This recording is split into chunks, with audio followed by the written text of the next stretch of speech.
Good afternoon, Facebook. Good afternoon, YouTube. Good afternoon to you, wherever you are watching this video. What I want to talk about today is the holidays. We all have our own traditions, our own way of celebrating. If you go door to door, it's going to look different in every house.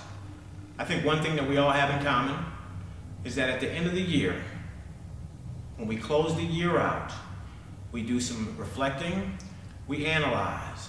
We look at such things as the pros and cons, the highs and lows, the good and bad, the profit and losses.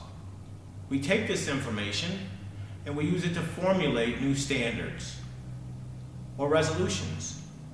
We make promises of how we're going to conduct ourselves differently for the upcoming year in areas such as family, business, health, relations. The problem is most people who set resolutions, they don't even believe they're going to follow through with them. According to a Wikipedia study, only 52% of the people who set resolutions believe that they were going to do them. But out of those 52%, only 12% actually follow through. Now, from that, do we conclude that resolutions is a waste of time? I don't think so. I think the problem is that we do a couple of bad things. We have bad habits. We set resolutions all wrong. I think there's a couple of problems. The first problem is, let's look at it as in form of business. If a business took inventory once a year, by the time the business figured out that it was in trouble, it would be far too late for them to get back on track. See, we have to look at resolutions and reflect on them over and over and over again throughout the year. I think that's the first problem. The second problem is that we only deal with the symptoms, not the condition.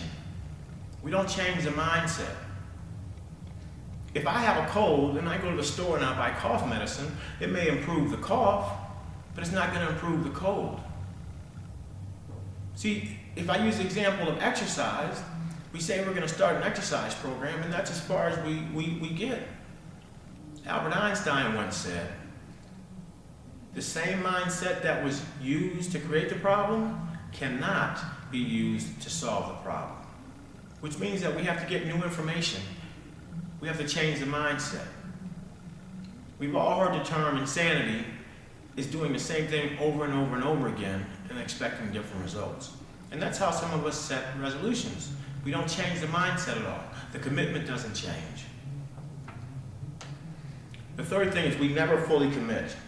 If we go back to the example of exercise, we say we're going to start an exercise program, but that's as far as it goes. We don't set a date that we're going to start. So if I say I'm going to start an exercise program, when am I going to start? It's more of a commitment if I say I'm going to start an exercise program Monday. When Monday? Monday at 12. The more details that I have increases my amount of success because now I've committed a lot more. There's 4 basic resolutions I think that most of us make. The 4 familiar resolutions, I call them the Fab 4. The first of which is to quit smoking.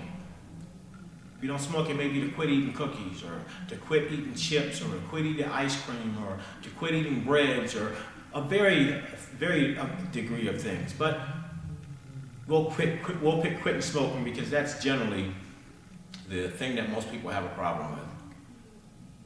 The second thing is to start an exercise program, or to get in better shape, or to lose weight. The third thing is to spend more time with family. And the fourth thing is to save money. So those are the 4 basic things. I think, and I encourage all of us to try a different approach when we set resolutions. Be willing to change the mindset. Be willing to take it a step further. Be willing to set a date to it. Be willing to put some time changes in there, like a couple months from now, 6 months from now, set some goals. And I think that if we do a couple different things, the results will be different. What I've done is I've put together a list of 5 tips that I think will dramatically improve the success rate of your resolutions. The first of which, and we'll use an example of exercising, but you can apply it to anything. The first of which is to find a partner. Be accountable to somebody else. If you're going to start an exercise program, find a workout partner, find a personal trainer, The other thing is to let somebody know that this is what you want to do. If you're going to quit smoking, Tell somebody, I'm going to quit smoking Monday. Ask me Monday if I've quit smoking. I want to start saving money. Tell somebody, I'm going to start saving money. Monday, ask me how it's going. So you involve somebody else in the change. Somebody once told me that a man who grades his own paper will always get an A. Meaning that if I'm only accountable to myself and I have to judge my progress, chances are I'm going to be okay with it. Either way, I can't give myself an accurate accounting because I'm biased. So involve somebody. I think that's the first thing that will dramatically increase the chances of sticking to your resolution. The second thing is add a time component to it. If you're going to start an exercise program, when are you going to start an exercise program? Are you going to start today? You're going to start Monday? You're going to start whenever? Add a time component. Also figure out, again, if we use the example of quitting smoking, figure out what that change is going to look like a week from now. And we know if you've tried to quit smoking before, you know a couple things. Number one, within a 2-week period, you may gain a pound or two. Prepare your mind for that. It's going to happen. Prepare your mind for going through detoxification. You already know that nicotine is a drug and your body's going to have to go through withdrawals. So it's going to be uncomfortable. You're going to be restless. You're going to be irritable. You're going to be discontent. Prepare your mind so when it happens, you already have a reference point of knowing that this has happened and you can maneuver straight through it. The third thing is to remember that the beginning is the hardest part. Remember that. So instead of taking an inventory once a year, let's try this. Let's try every single morning that we spend 3 to 5 minutes verbally and mentally reflecting on what it is we're trying to do. Take some quiet time. Remind yourself mentally and say it out loud. If we say it out loud, it's more real. Today, I will not smoke. Today, I will not smoke because I want to be able to breathe easier. I don't want to get tired when I'm walking. I want to add some life expectancy. That's why I want to quit smoking. Verbally and mentally go through these things. The fourth thing is focus on the benefits instead of the struggle. Remember that the first week of an exercise program, you're going to be very uncomfortable. Your muscles are going to be sore. Remember that when you quit smoking, you're going to go through withdrawals. Your body's going to be uncomfortable. You're going to be restless, irritable, discontent. Focus on knowing that 6 months from now, you've increased your life expectancy. Knowing 6 months from now, you're going to have so much more energy. 3 months from now, you're going to have so much more energy. 3 months from now, you're not going to be in the same financial bind that you're in today because you're not spending frivolously. You saved a little bit of money.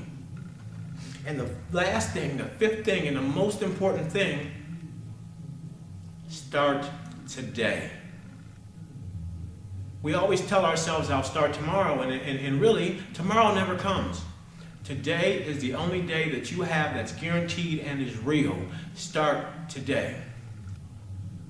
I think that if you employ or implement these 5 things, you will have a lot more success in sticking to your resolution and creating the life that you ultimately want to create. You are the only one that is in control of your life as far as taking the actions. It's your life. Get to living.